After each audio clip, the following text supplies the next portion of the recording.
Salut à tous et à toutes, c'est Bruno M de Paname et bienvenue aux nouveaux abonnés sur la chaîne OM Football Club, une chaîne que je partage avec Michael Loem, mon associé.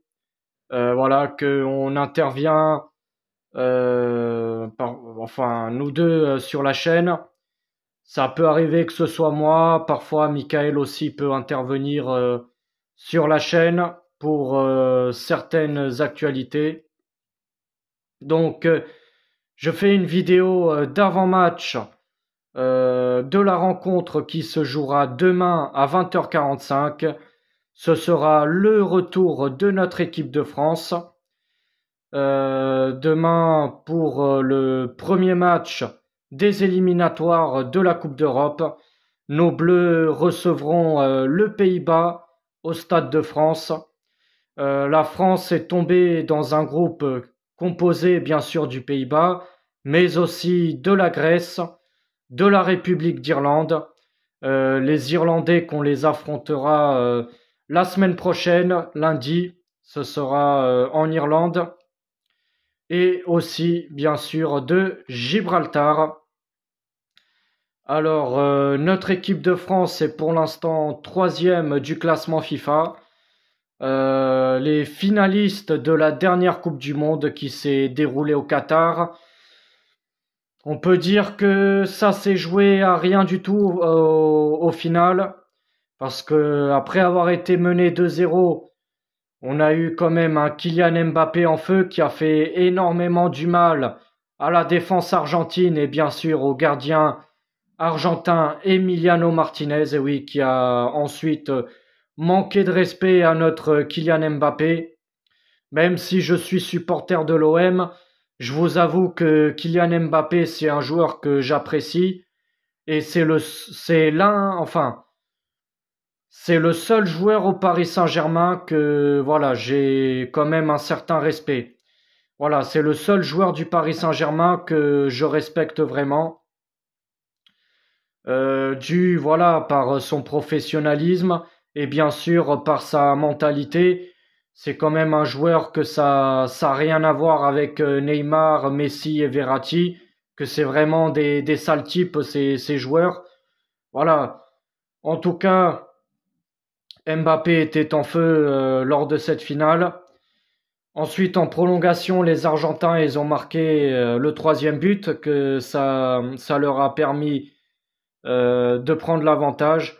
Et en toute fin des prolongations, on croyait que notre équipe de France était déjà morte, mais non.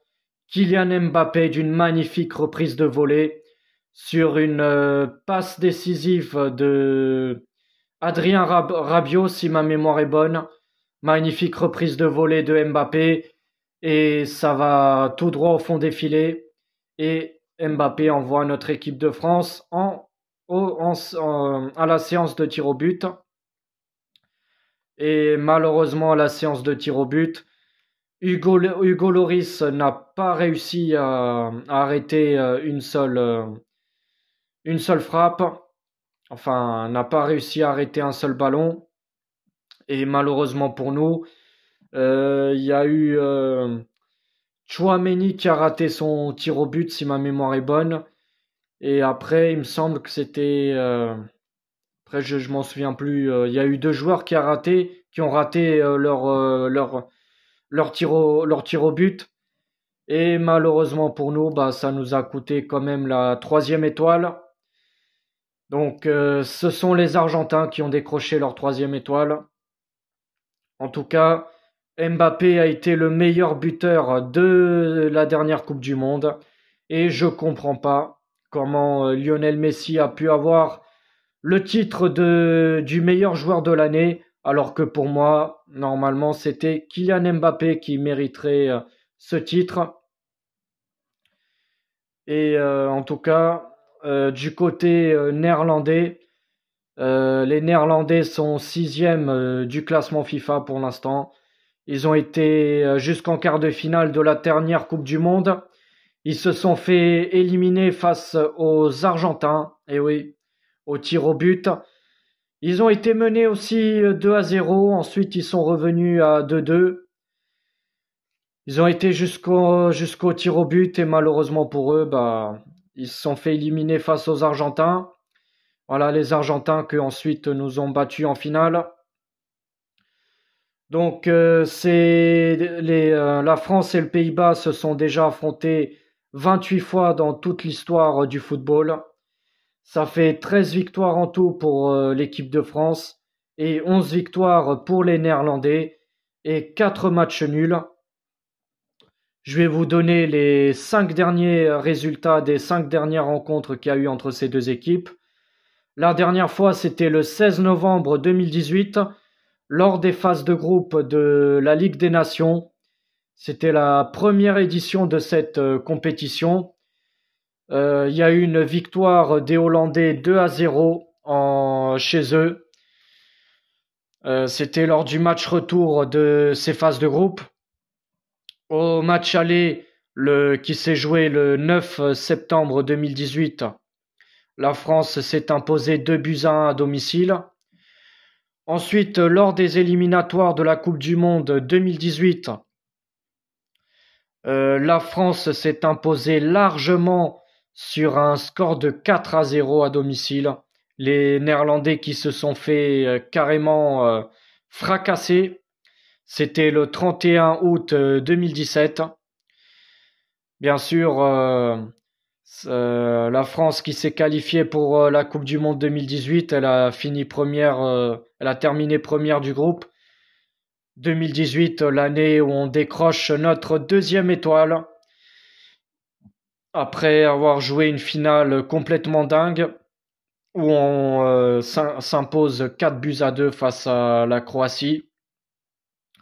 La Croatie que ce soit en 2018 ou à la dernière Coupe du Monde, on les a vus dans le dernier carré.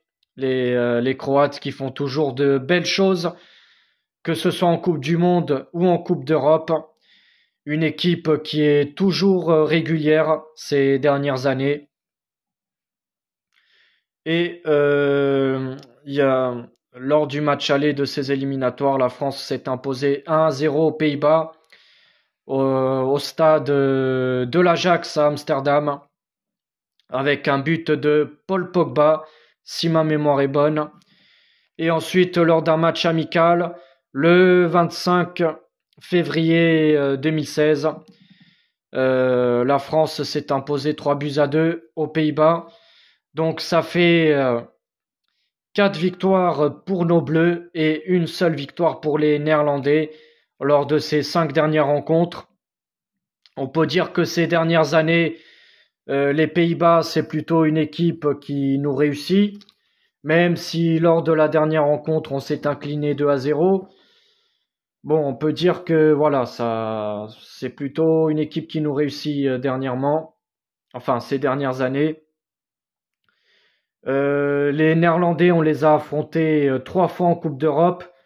Je m'en souviens bien sûr en 2018 en 2008 pardon, où on s'est incliné lourdement 4-1 à l'Euro.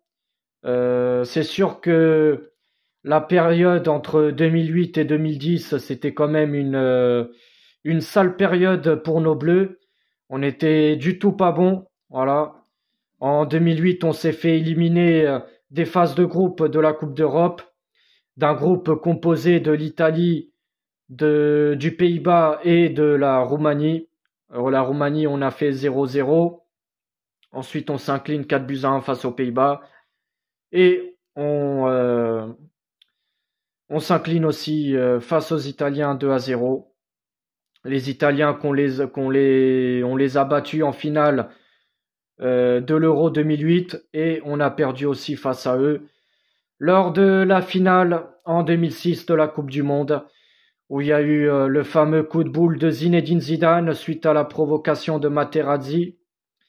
Ça nous a coûté à l'époque la deuxième étoile.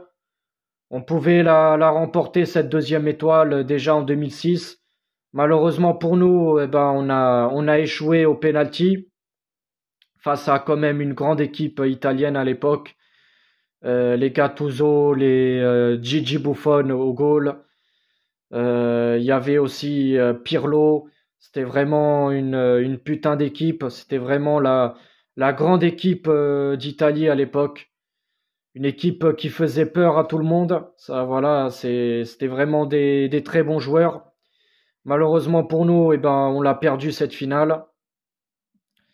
Et bien sûr en 1996 où on élimine les Néerlandais au tir au but en quart de finale si je dis pas de bêtises. À l'époque c'était Lama, le gardien du PSG qui occupait les goals, qui occupait le but de la sélection nationale de l'équipe de France. Bien sûr avec Laurent Blanc, en 1996. 2 ans, bien sûr, avant notre premier sacre en Coupe du Monde, 98, où on s'impose 3-0 face à l'équipe du Brésil. Et aux éliminatoires de la Coupe d'Europe, on les a affrontés déjà. Enfin, c'est la première fois qu'on les affronte. On les a affrontés les Néerlandais 2 fois lors des éliminatoires en Coupe du Monde, en 1982 et bien sûr enfin celle de 1982 et bien sûr lors des éliminatoires de la Coupe du Monde de 2018. Alors pour les absents du côté français, il y aura William Saliba et Wesley Fofana, les deux anciens coéquipiers, les deux anciens défenseurs bien sûr de l'AS Saint-Étienne. William Saliba, on s'en souvient tous, qui a joué la saison dernière pour notre OM. Malheureusement pour nous, on n'a pas pu le garder suite à un manque de budget. Franchement, Saliba, s'il serait resté chez nous à l'OM, bah, ça aurait été quand même énorme. Une défense avec Saliba, Mbemba et bien sûr Bailly ou Gigot, ce serait vraiment du lourd. Malheureusement, il n'y a pas eu assez de budget. Donc ces deux joueurs seront indisponibles demain. Donc ce sera Axel Disasi qui remplacera Saliba et Todibo, l'ancien du FC Barcelone qui joue maintenant à l'OGC Nice, qui remplacera Wesley Fofana. Et du côté néerlandais, eh ben, ce sera Bergwijn des Spurs de Tottenham qui sera pas là, enfin qui sera pas disponible. Et bien sûr, Frenkie de Jong, un milieu de terrain du FC Barcelone, sera aussi indisponible pour demain. En tout cas, je vais vous donner mon pronostic pour demain. Je crois en une victoire de nos Bleus et je dirais une victoire pour l'équipe de France. 2-1. Voilà, c'est tout pour cet avant-match. D'ici là, portez-vous bien et allez les Bleus pour demain.